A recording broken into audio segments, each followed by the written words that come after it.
पीक विम्याची रक्कम भरण्यासाठी पुन्हा एकदा मुदतवाढ मिळणार नसल्याचं मुख्यमंत्र्यांनी स्पष्ट केलं। येत्या 5 ऑगस्टपर्यंत पीक विम्याचा अर्ज भरण्याची मुदत वाढवण्यात आली आहे।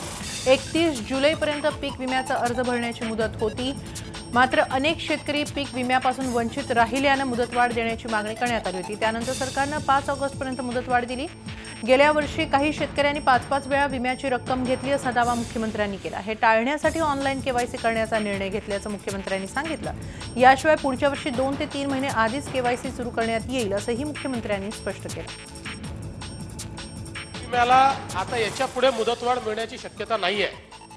याचं कारण पीक विमा जो आहे अध्यक्ष महोदय हा री-इन्शुरन्स असतो आणि जगभरातल्या कंपन्या त्याच्यात री-इन्शुरन्स करतात आणि या री-इन्शुरन्समध्ये तुम्हाला पीक काय, शेवटी हा रिस्कचा गेम आहे, तर पीक काय येणार आहे किंवा नाही येणार आहे हे माहिती पडल्यानंतर इन्शुरन्स कडनं असं करता येत नाही। आणि म्हणून अध्यक्ष महोदय ही जी मुदतवाढ दिलेली आहे ही याच्यानंतर पुन्हा मुदतवाढ मिळण्याची शक्यता नाही आहे। मुळामध्ये याचा मी संपूर्ण आढावा घेतल्यानंतर 5 किंवा 6 जिल्हे असे आहेत की ज्या जिल्ह्यांमध्ये खरं म्हणजे हा सगळा प्रश्न उभा झाला आहे। इतर जिल्ह्यांमध्ये हा प्रश्न नाही आहे। 5-6 जिल्ह्यात मेजर प्रश्न आहे, तिथे ॲडिशनल काय मॅनपॉवर लावून करता येईल तसा प्रयत्न आम्ही त्या 5-6 जिल्ह्यांमध्ये निश्चितपणे। विमा योजनेसाठी शेतकऱ्यांना प्रचंड अडचणींचा सामना करावा लागल्यानंतर 31 जुलैची अंतिम तारीख 5 ऑगस्टपर्यंत वाढवल्याचं सरकारनं जाहीर केलं। मात्र यवतमाळ जिल्ह्यात याबाबतचे कुठलेही आदेश प्राप्त न झाल्यानं जिल्हा बँकांनी पीक विम्याचे अर्ज घेण्याची प्रक्रिया बंद केली आहे। जिल्हा बँकेच्या 94 शाखांचं 175 कॉमन सर्व्हिस सेंटर बंद झाल्यानं शेतकऱ्यांना आज विमा भरता आला नाही, त्यामुळे बँकात असलेल्या शेतकऱ्यांना परत जावं लागलं। नांदेडमध्येही सरकारचे तसे कुठलेच आदेश अजून प्राप्त झाले नाहीत असं उत्तर बँकेत गेलेल्या शेतकऱ्यांना मिळालं। नांदेड जिल्ह्यात आतापर्यंत जवळपास 4 लाख शेतकऱ्यांनी पीक विमा भरला आहे। अजून तितकेच शेतकरी बाकी आहेत, तेव्हा दिलेल्या मुदतवाढीत उर्वरित शेतकऱ्यांचा विमा भरला जाईल का असा प्रश्न निर्माण झालाय। झालंय पण सगळे लोक होतील की नाही याची अजून चिंता दिसायली, कारण का तुमचे ते नेट चालना झाले, साईट बंद पडायल्यात, म्हणजे अनेक प्रकारच्या भानगडी वाढायल्या, त्यामुळं हे 4-5 दिवस दिले ते चांगलं झालं।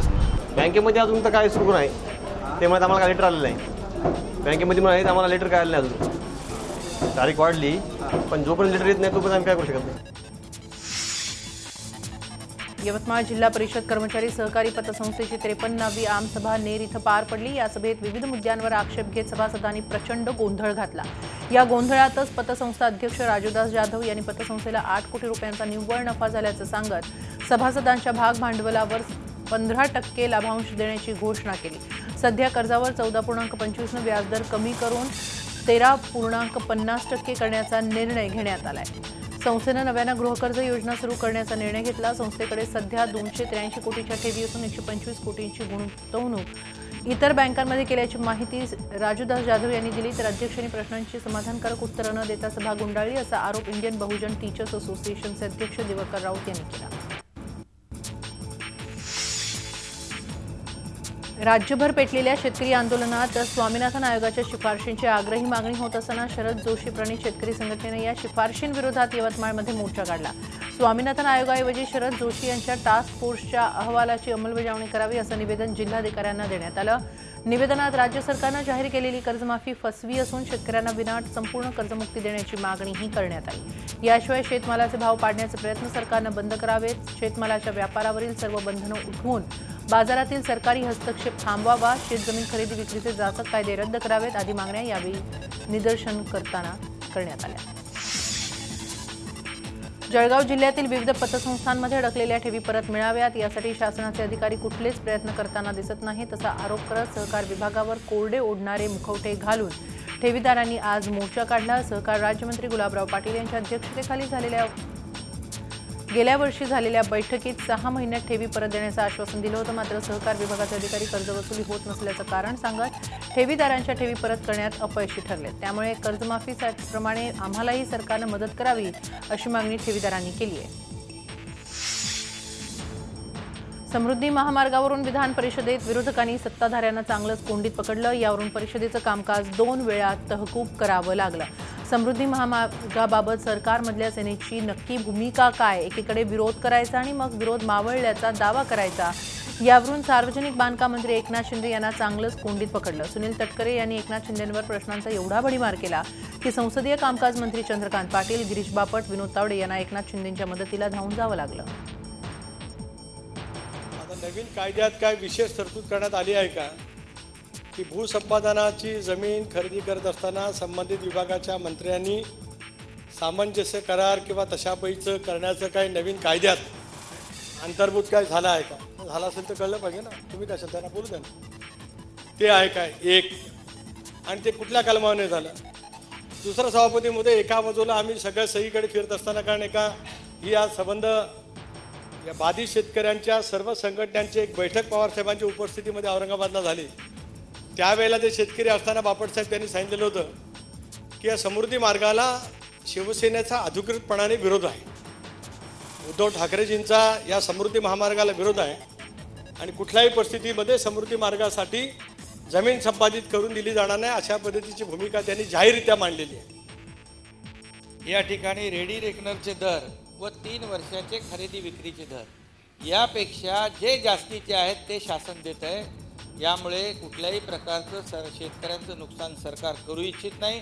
त्याचबरोबर हा महामार्ग शेतकऱ्यांना चिरडून शेतकऱ्यांची संमतीशिवाय शेतकऱ्यांवर जोर जबरदस्ती करून 1 इंच हा महामार्ग आम्ही पुढे नेऊ इच्छित नाही. ही भूमिका राज्य सरकारची आहे, हे मी वारंवार जाहीर केलेलं आहे.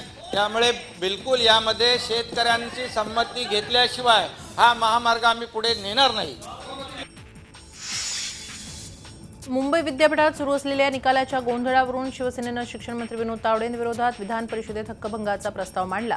शिवसेनेचे आमदार अनिल परब यांनी हक्कभंगाचा प्रस्ताव मांडला. या संदर्भात तावडेंकडून खुलासा मागवणार असून कागदपत्र तपासून निर्णय घेणार असल्याचं विधान परिषदेचे उपसभापती माणिकराव ठाकरेंनी स्पष्ट केलं. तर सत्ताधारी पक्ष हक्कभंग कसा मांडू शकतो असा सवाल काँग्रेस नेते नारायण राणेंनी उपस्थित केला. प्रो व्हाईस चान्सलरची पोस्ट रिकामी आहे गेले कित्येक महिने. कंट्रोलर ऑफ एक्झामिनेशन हंगामी आहेत. रजिस्ट्रार त्यांना हाज कमिटीवरती प्रमोशन मिळालंय ते येत नाही, त्यांचं लक्ष नाही आहे. मग ज्यांची जबाबदारी आहे, निकाल लावण्याची जबाबदारी ज्यांची आहे, तर त्या 3 पदांच्या बाबतीमध्ये या सरकारने कुठल्याही गंभीरपणे हा विषय घेतला नाही. यामध्ये सन्माननीय सदस्य अनिल परब यांनी माननीय शालेय शिक्षण उच्च तंत्र शिक्षण मंत्री श्री विनोद तावडे यांच्या विरुद्ध विशेषाधिकार भंगाची सूचना दिलेली आहे व त्यांनी ती सभागृहामध्ये मांडण्यास मी अनुमती दिली. ती आता सभागृहासमोर मांडलेली आहे. सदर विशेषाधिकार भंगाच्या सूचनेमध्ये त्यांनी उपस्थित केलेले मुद्दे व सूचनेसोबत जोडलेली कागदपत्रे याची तपासणी करून माननीय मंत्री महोदय यांचा खुलासा मागून हे प्रकरण तपासून त्यावर मी निर्णय देईन. भारतीय जनता पक्ष आणि शिवसेना ची युती असून सरकार आहे, हे सरकारमधले सदस्य आहे.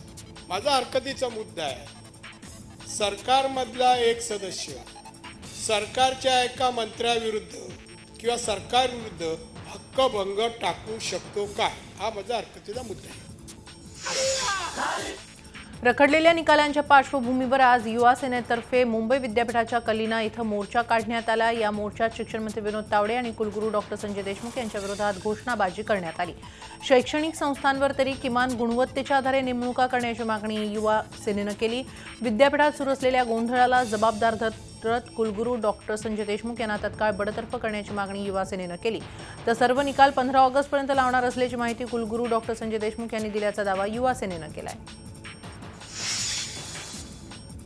मुंबई विद्यापीठाला 31 जुलैपर्यंत सर्व निकाल लावण्यात अपयश आल्यामुळे विधानसभेतही असे पडसाद उमटले. विद्यापीठाच्या गोंधळामुळे विद्यार्थ्यांचं नुकसान झाल्याचा आरोप माजी उपमुख्यमंत्री अजित पवारांनी केला. तसंच या प्रकरणात लक्ष घालण्याची मुख्यमंत्र्यांकडे मागणी केली.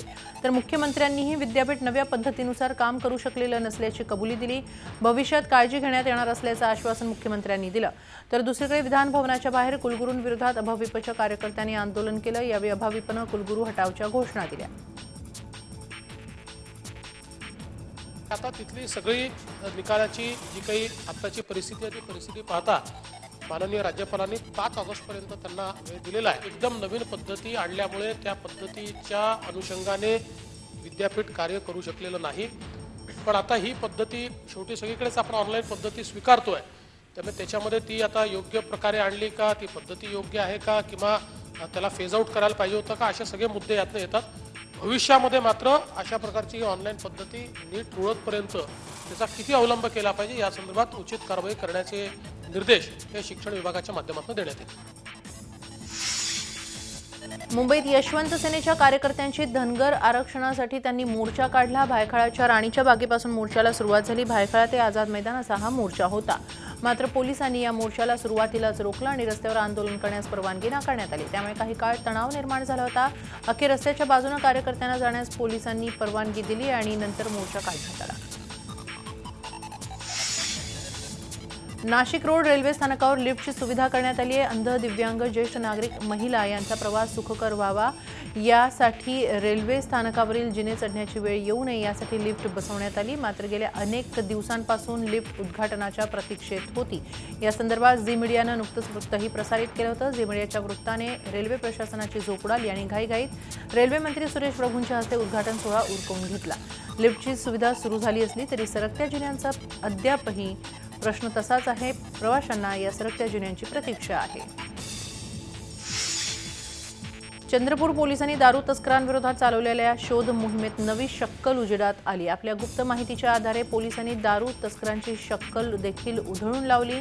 पिकअप वाहनाच्या बेसमेंटवर एका जाडजूड पत्रा ठोकून आणि त्यावर तिजोरीसारखं तंत्र वापरून कुलूपबंद सोय करण्यात आली आणि त्यात बेमालूमपणे लपवलेल्या 140 पेट्या देशी दारू पोलिसांनी जप्त केल्या. या प्रकरणी 3 आरोपींना अटक करण्यात आली असून जप्त केलेल्या देशी दारूची किंमत 4 लाख रुपये इतकी आहे. रायगड जिल्ह्यातील दिघी पोर्ट औद्योगिक क्षेत्र तसंच दिल्ली मुंबई कॉरिडॉरसाठी भूसंपादन सक्तीने होत असून शेतकरी वर्गाला उद्ध्वस्त करण्याचं काम सरकार करत असल्याचा आरोप होतोय. त्यामुळे कॉरिडॉर विरोधी शेतकरी संघर्ष समितीनं माणगाव इथं आंदोलन केलं. भर पावसात संघर्ष समितीनं मोर्चा काढून प्रांत कार्यालयावर धडक देऊन निषेध व्यक्त केला.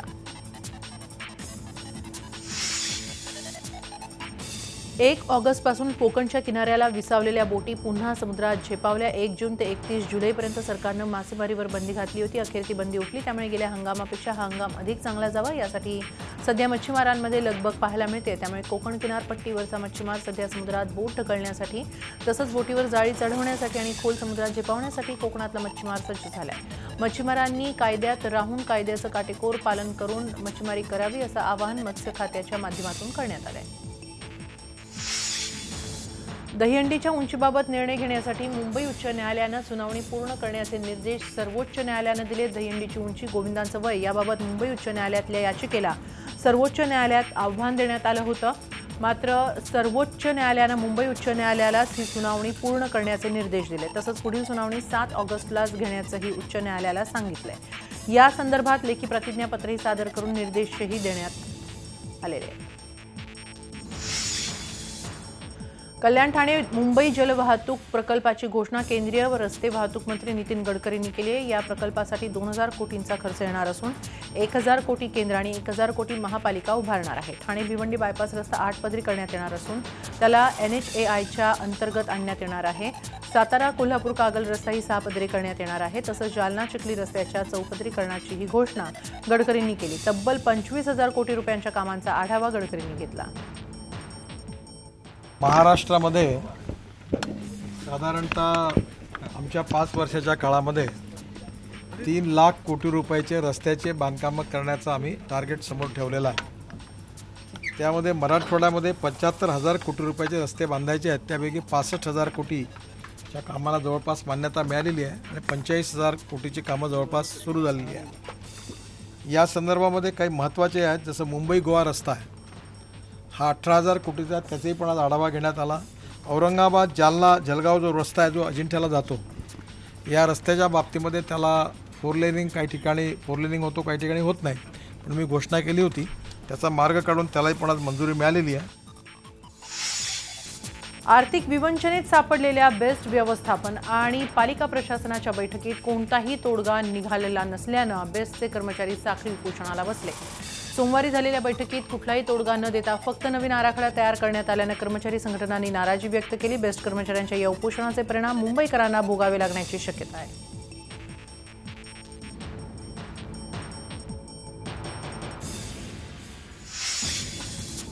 29 सप्टेंबरच्या बैठकीत गिरणी कामगारांच्या घरांबाबत ठोस निर्णय न झाल्यास मुख्यमंत्री देवेंद्र फडणवीसांना वर्षा निवासांनी सुखानं दिवाळी साजरी करू देणार नाही असा इशारा गिरणी कामगारांनी दिलाय। हक्काच्या घरांसाठी गिरणी कामगारांनी आझाद मैदानात आंदोलन केलं। गिरगाव चौपाटीवर असलेल्या लोकमान्य टिळकांच्या पुतळ्याला अभिवादन करून मोर्चा काढण्यात येणार होता, मात्र पोलिसांनी न्यायालयाच्या आदेशांचं कारण देत या मोर्चाला परवानगी नाकारली। त्यामुळे आझाद मैदानात आंदोलनाचा निर्णय गिरणी कामगार संघटनांच्या नेत्यांनी घेतला। आतापर्यंत सुमारे 11,000 गिरणी कामगारांना घरं मिळाली असून सुमारे 2.25 लाख कामगार घरांच्या प्रतीक्षेत आहेत। मुंबईचा विकास आराखडा महापालिकेत मंजूर झालाय। रात्री 1:15 वाजता महापालिकेत या डीपीला मंजुरी मिळाली। 2034 सालापर्यंतचा हा विकास आराखडा आहे। 2009 सालापासून या विकास आराखड्यावर चर्चा आणि प्रक्रिया सुरू होती। अखेर 8 वर्षांनी हा विकास आराखडा मंजूर झालाय। मंजूर झालेला विकास आराखडा आता राज्य सरकारच्या मंजुरीसाठी जाणार आहे। 6 महिन्यांच्या मुदतीत राज्याचा नगर विकास विभाग याला मंजुरी देईल। दरम्यान शिवसेनेने 78, भाजपने 104, काँग्रेसने 25 दुरुस्त्या नव्या डीपीमध्ये सुचवल्या आहेत। मुंबईला पाणीपुरवठा करणाऱ्या धरण क्षेत्रात चांगला पाऊस झाल्यामुळे धरणं आता भरू लागली आहेत। अप्पर वैतरणाही ओसंडून वाहू लागले। यापूर्वी तांसा, भातसा आणि मोडक सागर ही 3 धरणं ओसंडून वाहत आहेत। मुंबईचा पाण्याचा प्रश्न सुटल्यानं मुंबईकरांना मोठा दिलासा मिळालाय। कल्याण डोंबिवली महापालिकेत सत्ताधारी शिवसेना आयुक्त पी विलारासू यांना हटवण्यासाठी त्यांच्याच दालनात जोरदार राडा केला। शिवसेना नगरसेवकांवर अन्याय होत असल्याचा आरोप करत आयुक्तांच्या दालनात जाऊन शिवसेनेच्या संतप्त नगरसेवकांनी खुर्च्यांची मोडतोड केली। आयुक्त केवळ भाजप नगरसेवकांचीच कामं करतात आणि शिवसेनेच्या फाईल्स दाबून ठेवत असल्याचा आरोप शिवसेनेनं केला। विशेष म्हणजे शिवसेनेच्या या राड्यात महापौर, सभागृह नेते, स्थायी समिती सभापतीही सहभागी होते। यात महिला नगरसेविकाही मोठ्या संख्येने हजर होत्या। महापालिका आयुक्त पी विलारासू यांच्या दालनाबाहेर नगरसेवकांनी घोषणाबाजी करत ठिय्या मांडला। देशभरात 1 जुलैपासून लागू झालेल्या जीएसटी प्रणालीला आज 1 महिना पूर्ण झाला। या प्रणालीमुळे देशातील किचकट अप्रत्यक्ष कर प्रणाली मोडीत निघाली। जीएसटीमुळे भिवंडीतल्या यंत्रमाग उद्योगाला मोठा फटका बसलाय। यंत्रमागाचं शहर म्हणून ओळखल्या जाणाऱ्या या शहरातल्या 80% उद्योगांना नव्या कर प्रणालीनं फटका बसला असून शेकडो कामगारांवर उपासमारीची वेळ आली।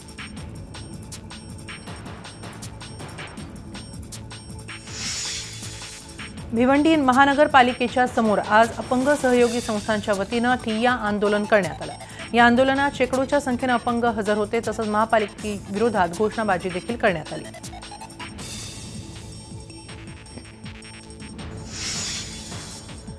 नाशिक कारागृहात 500हून अधिक मोबाईल सापडल्याचं प्रकरण घडलं होतं, मात्र कारागृहाचा पंचनामा केल्यानंतर इथली परिस्थिती बदलू लागली आहे। इथे शिक्षा भोगणाऱ्या कैद्यांमध्ये बदल घडू लागलाय। कारागृहातील कैद्यांच्या हातून आता गणेश मूर्ती घडू लागल्या।